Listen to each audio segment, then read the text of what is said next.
You are listening to Bedtime Dreamy Tales. Subscribe to our channel for new story. Story title: The Princess with 20 Petticoats.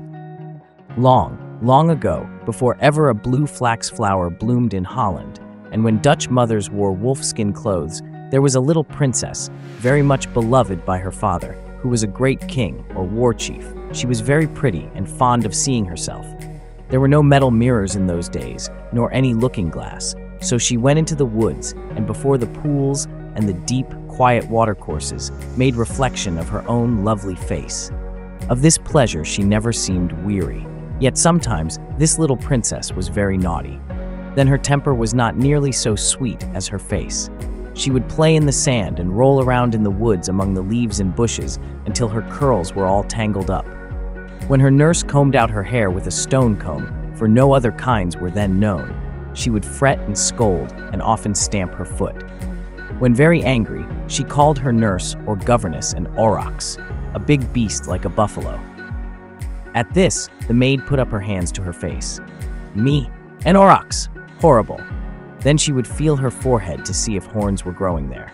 The nurse, they called her governess, as the years went on, grew tired of the behavior of the bad young princess.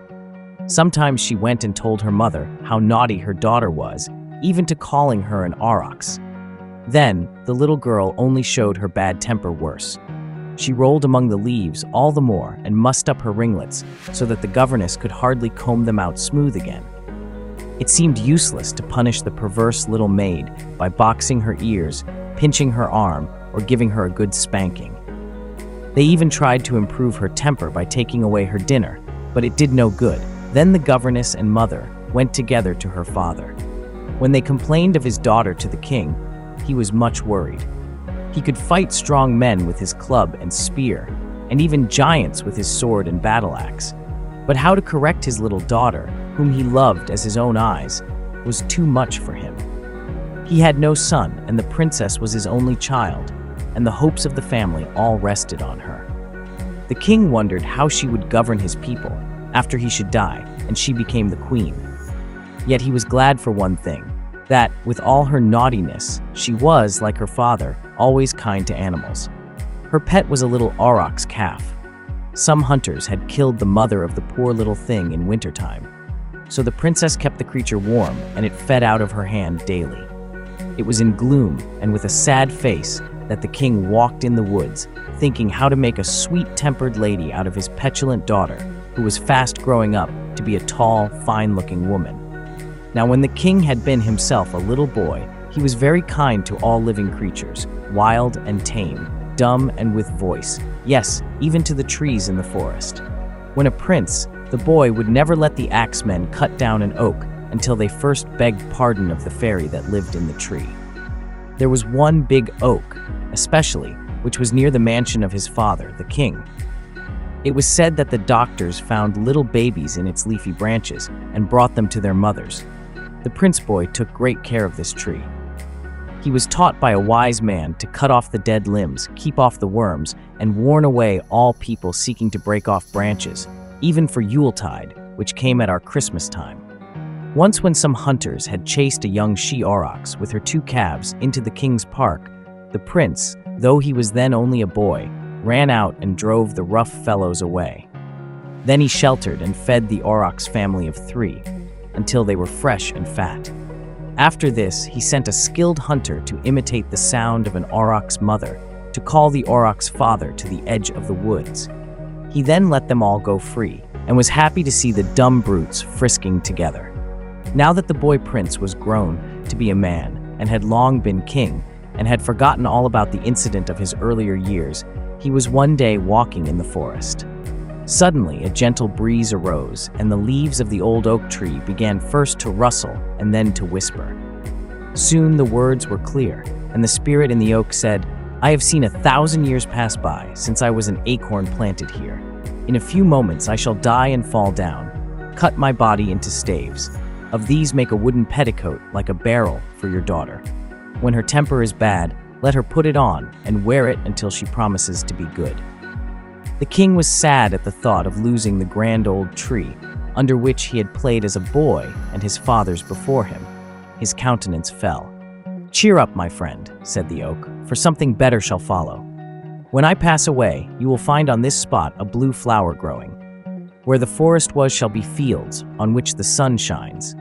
Then, if your daughter be good, young women shall spin something prettier than wooden petticoats. Watch for the blue flower. Moreover," added the voice of the tree, "that I may not be forgotten, do you take henceforth as your family name Tamed, which in Dutch means at the oak." At this moment, a huge aurochs rushed into the wood. Its long hair and shaggy mane were gray with age. The king, thinking the beast would lower his horns and charge at him, drew his sword to fight the mighty brute that seemed to weigh well nigh a ton. But the aurochs stopped within 10 feet of the king and bellowed. But in a minute or two, the bellowing changed to a voice, and the king heard these good words. "I die with the oak, for we are brothers, kept under an enchantment for 1,000 years, which is to end in a few moments. Neither a tree nor an aurochs can forget your kindness to us when you were a prince. As soon as our spirits are released and we both go back to our home in the moon, saw off my right horn and make of it a comb for use on your daughter's curls. It will be smoother than stone." In a moment, a tempest arose, which drove the king for shelter behind some rocks hard by. After a few minutes, the wind ceased and the sky was clear. The king looked, and there lay the oak, fallen at full length, and the aurochs lay lifeless beside it. Just then, the king's woodmen, who were out thinking their master might be hurt, drew near. He ordered them to take out the right horn of the aurochs and to split up part of the oak for slaves. The next day they made a wooden petticoat and a horn comb. They were such novelties that nearly every woman in the kingdom came to see them. After this, the king called himself the Lord of the land of Ten Eyck, and ever after this was his family name, which all his descendants bore. Whenever the princess showed bad temper, she was forced to wear the wooden petticoat. To have the boys and girls point at her and make fun of her was severe punishment. But a curious thing took place. It was found that every time the maid combed the hair of the princess, she became gentler and more sweet-tempered. She often thanked her governess and said she liked to have her curls smoothed with the new comb. She even begged her father to let her own one and have the comb all to herself. It was not long before she surprised her governess and her parents by combing and curling her own hair. In truth, such a wonderful change came over the princess that she did not often have to wear the wooden petticoat, and after a year or two, not at all. So the gossips nearly forgot all about it. One summer's day, as the princess was walking in the open, sunny space where the old oak had stood, she saw a blue flower. It seemed as beautiful as it was strange. She plucked it and put it in her hair. When she reached home, her old aunt, who had been in southern lands, declared it to be the flower of the flax. During that spring, millions of tiny green blades sprang up where the forest had been, and when summer came, the plants were half a yard high. The women learned how to put the stalks in water and rot the coarse, outer fiber of the flax. Then they took the silk-like strands from the inside and spun them on their spinning wheels. Then they wove them into pretty cloth. This, when laid out on the grass, under the sunshine, was bleached white. The flax thread was made first into linen and then into lace. "Let us name the place Groen Veld," green field, the happy people cried when they saw how green the earth was, where had been the dark forest. So the place was ever after called the green field. Now when the princess saw what pretty clothes the snow-white linen made, she invented a new style of dress. The upper garment, or rock, that is, the one above the waist, she called the boven rock, and the lower one, beneath the waist, her beneden rock. In Dutch, boven means above and beneden means beneath. By and by, when at the looms more of the beautiful white linen was woven, she had a new petticoat made and put it on. She was so delighted with this one that she wanted more.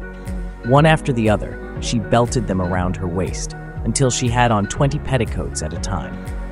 Proud she was of her skirts, even though they made her look like a barrel. When her mother, and maids, and all the women of Groen Veld, young and old, saw the princess set the fashion, they all followed.